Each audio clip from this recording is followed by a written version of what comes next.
last couple weeks, couple months, I have been really diving into the whole concept of hype on the internet around books and what that means for us as readers. We talked about good hype, bad hype, overhyped books, underhyped books, appropriately hyped books. We've really reached as far as we possibly could with the hype train right now, but as I got to the end of those videos, I kind of realized that I wasn't done talking about it. More in the way that I have more books that I think fall into these categories that I would love to continue to share. And you guys in the comments have said that you wanted to hear more about it, so we are back. And today's video is more books that I think are very underhyped on the internet and deserve more hype, but specifically they're all going to be fantasy books. I'm a big fantasy reader. It's my favorite genre. I love it. I read it as often as I can, so I'm pretty passionate about this subject in general, and I think that I have read some books that maybe have flown a bit more under the radar for some people, or you may not have heard of some of these books, and I hope to share a few new reads with you that you're able to add to your TBR and enjoy in the future. But before we get into that, I have something really exciting that I want to talk about first. I have recently been introduced to a brand called Your Paper Quest. Your Paper Quest is a monthly subscription box that aims to connect readers like me and you to self-published authors and the books that they are writing. With Your Paper Quest, you can actually join a monthly subscription box, and every month they can send you 2 self-published books and around 500 pages of content. And the themes and the genres change every single month, and they even include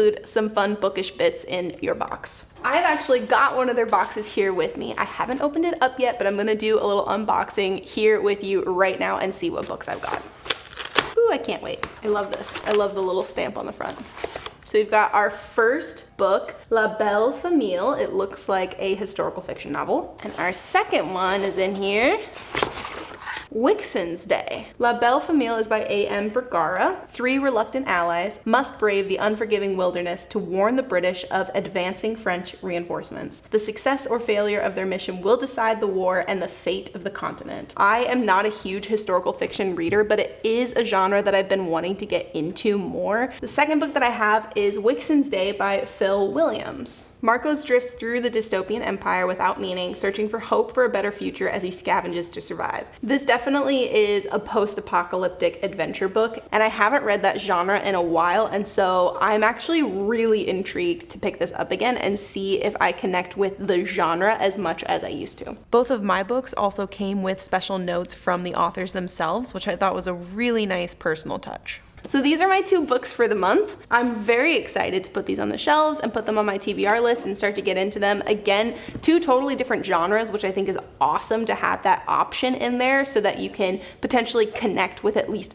one, even if both aren't speaking to you. So you can join Your Paper Quest on a monthly, bi-monthly, or even quarterly subscription. You don't have to do monthly if that's not what you're interested in, or if you're a bit of a slower reader, which I think is great that you can kind of cater your subscription to your reading habits. So if you want to try Your Paper Quest, I have it linked in the description below, and even more exciting, you can use my code OLIVE20 for 20% off of your first subscription box. Please go support these guys. I was so excited when I got connected with them. I think that their mission is really, really important, what they're doing and what they're championing with these self-published authors and these indie authors. Please go check them out, and thank you so much to Your Paper Quest for sponsoring this video. Okay, now it is time to talk about 5 fantasy books that I think are really underhyped in the BookTok, booktube, and bookstagram communities. So the first book that I want to talk about is called The Memory Thief by Lauren Mancy. This is actually a standalone fantasy book, which, to be honest, I feel like is not super common in the fantasy genre. The thing that I loved about this book in particular is that it was a pretty quick and easy and light read. It wasn't your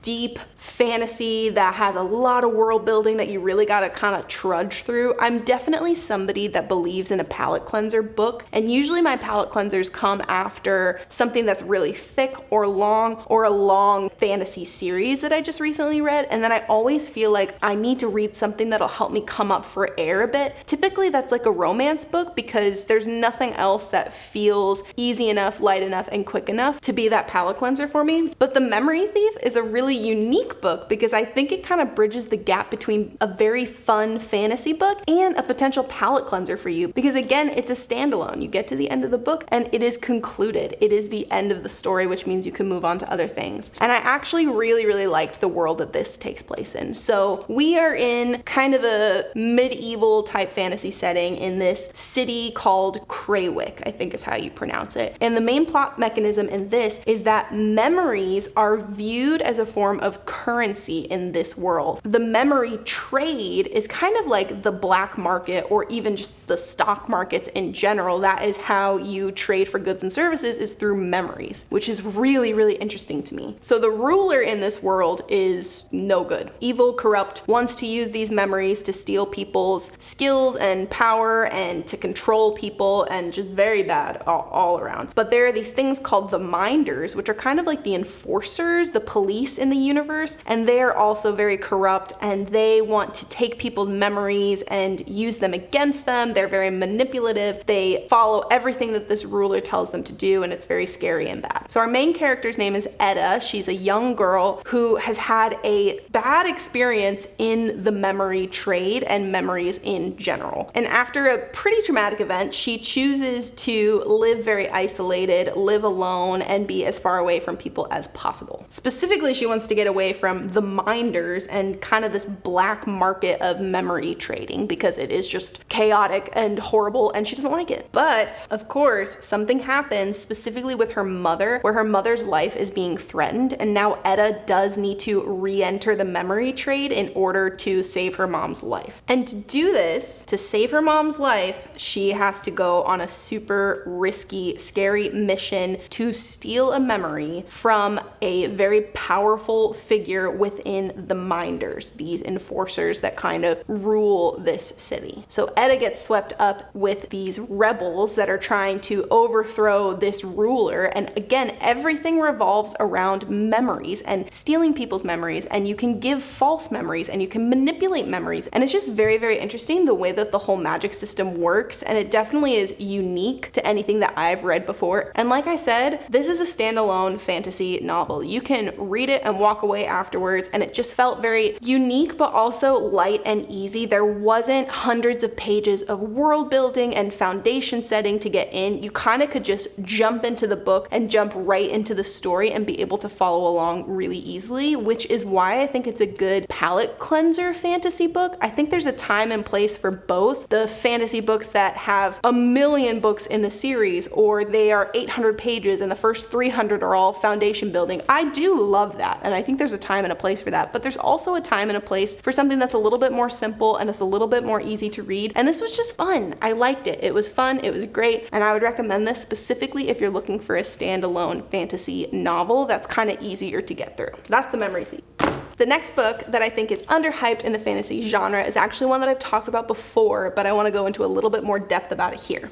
It's The Philosopher's Flight by Tom Miller. So this takes place in kind of like 1900s America. It's a little bit urban fantasy in that way, where we know we're in a place, a setting in this book that is actually adjacent to real life. So we're in 1900s America, and there's this thing called empirical philosophy, which is kind of like a major or a profession that you can study and end up going into. And empirical philosophy is a combination of magic and science. Like, you can fly, you can heal people, you can move objects around. It's magic, you can do what you want to do, but it's also sort of treated like a science. Interesting thing though is that only women study it. This is a very female dominant field, and it is super rare for a man to ever be in the field at all. It's not impossible. Men are not born with the ability to perform magic and to operate in empirical philosophy. It just doesn't happen. Every once in a while though, again, super rare, there is a man that can do it. But it's barely ever happened, which means it's barely ever talked about. However, our main character, his name is Robert, and all of a sudden he figures out that he can, in fact, practice magic and practice empirical philosophy. And he is particularly skilled at flying. flying. So you can kind of be skilled in a certain sect of empirical philosophy. So you may be really good at healing, or you may be really good at flying, etc. Robert is really good at flying. And now all of a sudden he's thrust into this world where he goes to the college that teaches you empirical philosophy, and he is the only guy there. He's the only guy there. He's kind of the underdog. All of the women that are around don't really want to see him there because they don't want men in the field, and they think that they're lesser than, and that they can't study empirical philosophy as well as a female can, which is such an interesting dynamic to read about. It really feels like the gender roles are swapped there, and it's kind of wild, and I kind of love how it's written. So Robert just goes on this journey of learning empirical philosophy, finding a place within the ranks of this school, and what he ultimately wants to go on and do is join the Rescue and Evacuation Corps, which is kind of a military group that goes into these battlefields, flies in, and takes people to rescue them and get them out of there. And he really has a passion for that. But again, very female dominated. He almost has a glass ceiling that he needs to shatter in order to get into this field. It's a real gender bender there. It's kind of wild to read about something that's very poignant in what it's trying to talk about, but the author is almost like, hey, you guys aren't getting it into your thick skulls that women have to face a glass ceiling, so let me demonstrate it to you and illustrate it in a way that makes sense. Look at this guy that's having trouble breaking through a glass ceiling.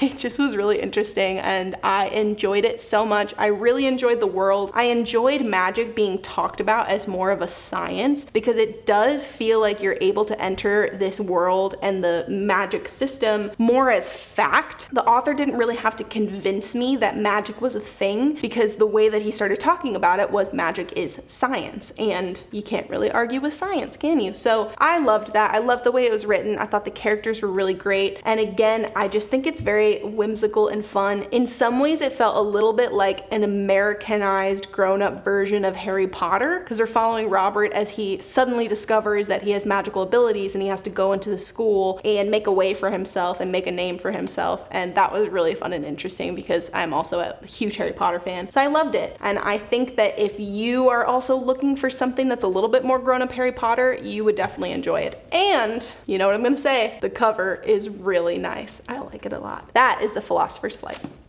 The next book that I have to talk about is called A Sorcery of Thorns by Margaret Rogerson. I also think that I have touched on this one a little bit in a different video, but definitely not as much as it needs to be touched on. So Margaret Rogerson has written another book that is one of my favorites called An Enchantment of Ravens, and that very much feels like a wonderfully cozy short fantasy novel, and I've always loved it. I've read it many times, but she also wrote this one called A Sorcery of Thorns that definitely feels a bit longer, a bit more intense. There's a lot more to kind of get into and grasp, but I think that the story has a lot more depth, and I really, really like the characters and the romance that happens in it. So we are in a world where there are books that are called grimoires, and a grimoire is basically a sentient book. It's a book that has a mind of its own, and people can use these grimoires, but they can also be influenced by these grimoires, and there are some grimoires that maybe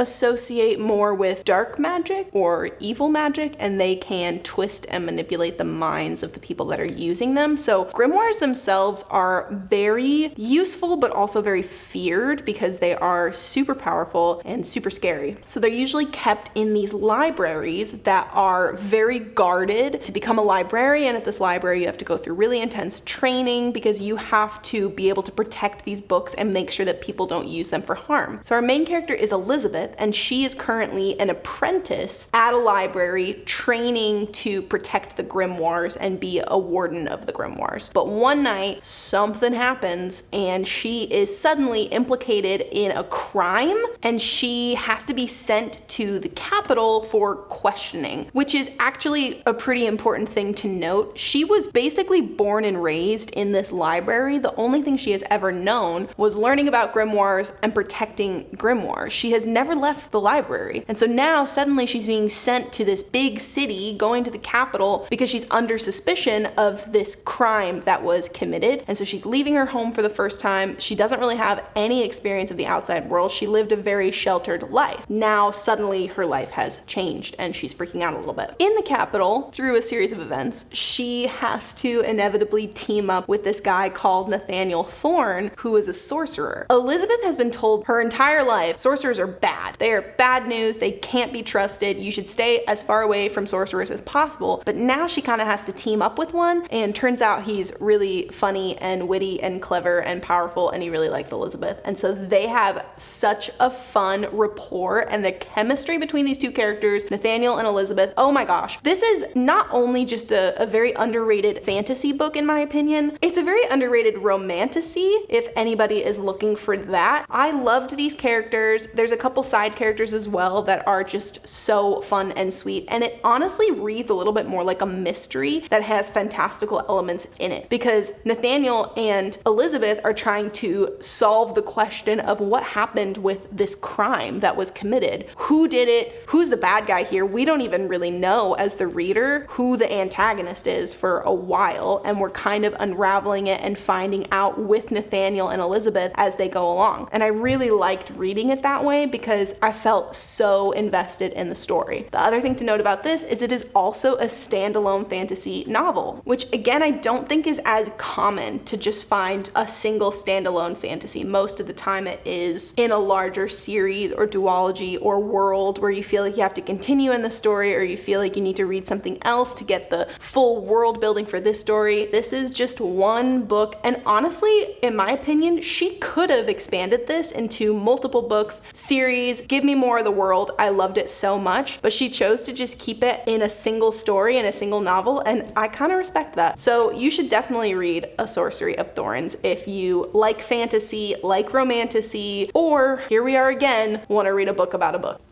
All right, the next book that I'm going to talk about, I think at one point this was pretty popular, but popular outside of the internet and outside of BookTok, Bookstagram. It kind of missed its time then, but in my opinion, if this book was released now or even in the last couple of years, I think it would have blown up and it would have been really hyped up, but it didn't, and it's not, so here we are. I think that Graceling is severely underhyped. This book needs more attention. So Graceling is one of the first adult fantasy novels that I heard of, not even really read, but just heard of, because at the time when I was reading, kind of early days, it was Harry Potter, it was Percy Jackson, it was a bunch of middle grade reader fantasies, and then it was like Lord of the Rings, Mistborn. There wasn't a lot of the in-between. I don't even think this is young adult. I think this is an adult fantasy, but there still wasn't a lot in this genre, especially that was geared towards females, in my opinion. Now, obviously I could be missing things, but in my experience, I didn't see a lot at the time. I did see Graceling though, and I ended up reading it, and I really like this book. So it follows our main character, Katza. I think I say Katza. So Katza lives in a world where people are given graces. Not everybody, but there are people that have graces. They're born with graces, and they are called gracelings. A grace is kind of the exact definition of the word. You have a grace for something you are good at. You have a particular affinity for or a talent for. And you can have a grace as small as being really good at cooking, or you can have a grace as large as being really, really good at killing people, which, funny enough, is what Katza's grace is. She is really good at killing people, which means that she is kind of made against her will the enforcer for the king at the time. And the king would just send her off on missions as his personal assassin, killing anybody that he wants dead. And Katza feels like she has no choice but to continue on with this job and continue on doing this for the king. You can hear the tip-tapping of the dogs in the background. One day she meets this guy whose name is Poe, and he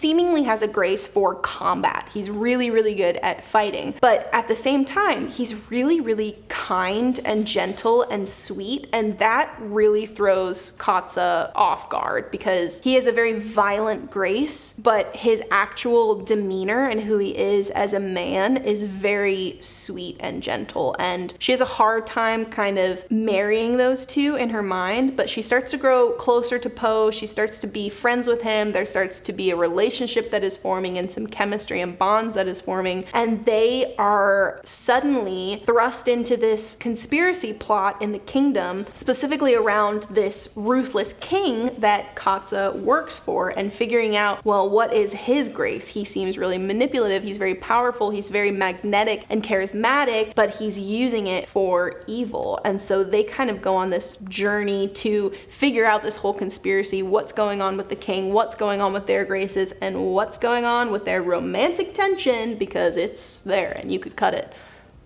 with a knife. This definitely felt like the first book that I read that kind of had the chosen assassin. She's really grumpy. He's really sunshine. He just is nice and sweet and wants to be her friend. And I liked that a lot. I think I read this when I was like 15. I actually liked the second book to this, Fire, more than the first one, but because this is the one that started it all, I felt like I needed to talk about it here. You can read this as a standalone book, but there are 3 books. I think there are 3 books out in the world: Graceling, Fire, and Bitterblue. You can read them all together, or I think you can read them all as standalones. You don't need to read other ones to enjoy them, but it can. I've only read Graceling and Fire, and I really, really liked them. So I'd highly recommend this as a fantasy book, maybe as a standalone or something that kickstarts you into a longer series and a bigger world. All right, and the last book we're going to talk about is, in my opinion, an underhyped book/series, but the author herself is not underhyped. So it is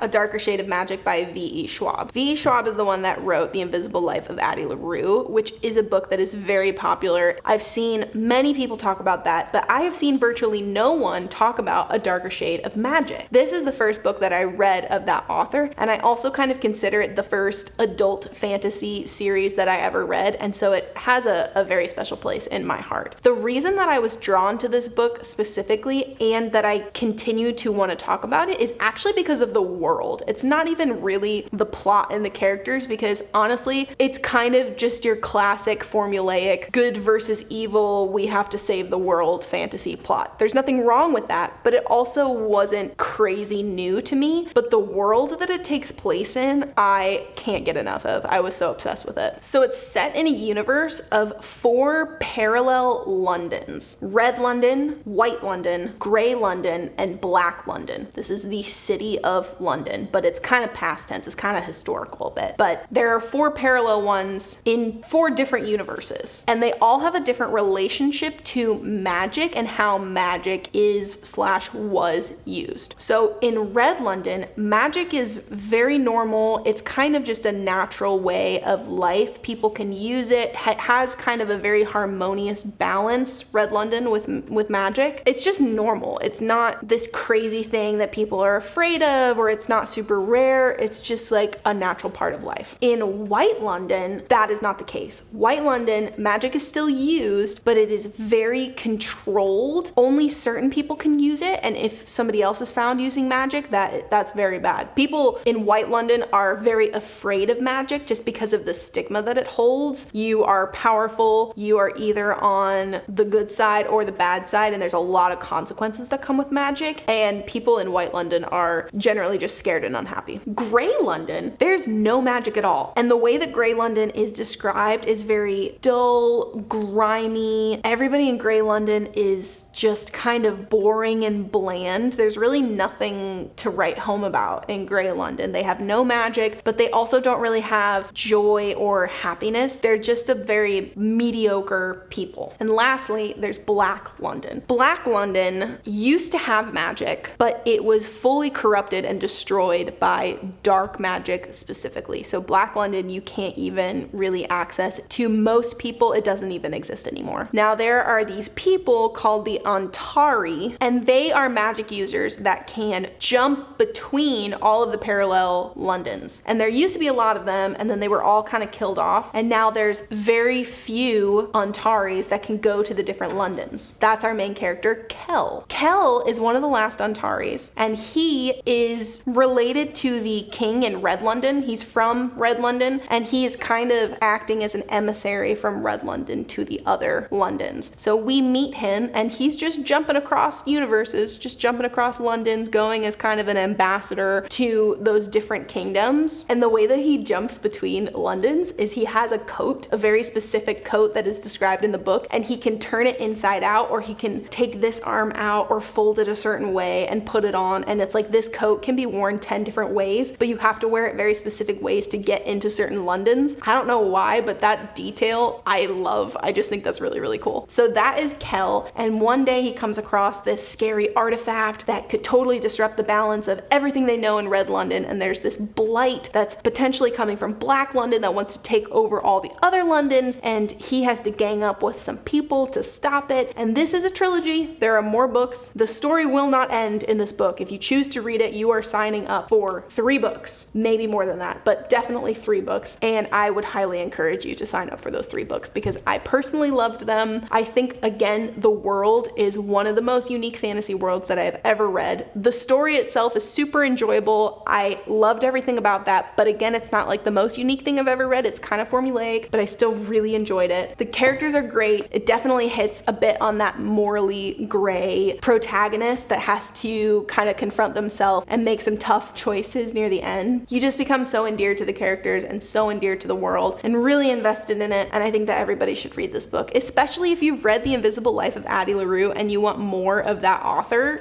You should give this a try. Even if you've read The Invisible Life of Addie LaRue and you don't like it, which is totally fine, you should give this a try because it's totally different. It's a very different experience. I can't think of a single reason that you shouldn't read this book unless you like really don't like fantasy, and in that case, why are you watching this video? I'm just kidding. Stick around. We're having fun. So, you are really not letting me do this right now. You're being disruptive. Well, there's just gonna be dogs in the background, I guess. These are 5 fantasy books that I really think that you should give a chance. There's some that are standalones, some that are easy reads, some that are series or a little bit more intense and difficult to get into, but totally worth it, and they all have their place, and I think that you should give it a try. Let me know in the comments if you have any fantasy books specifically that you think are really underhyped in the internet, community, booktok, bookstagram, all of those places. Because again, I'm a fantasy reader and I'm always looking for more options out there, and I'd love to hear what you have to think. And also, if you've read any of these books, let me know what you think about them. As always, thank you so much for watching and commenting and engaging and hanging out with me on this little corner of the internet. And go check out Your Paper Quest to get a monthly subscription for self-published indie authors, which I think is awesome. And we will see you next time.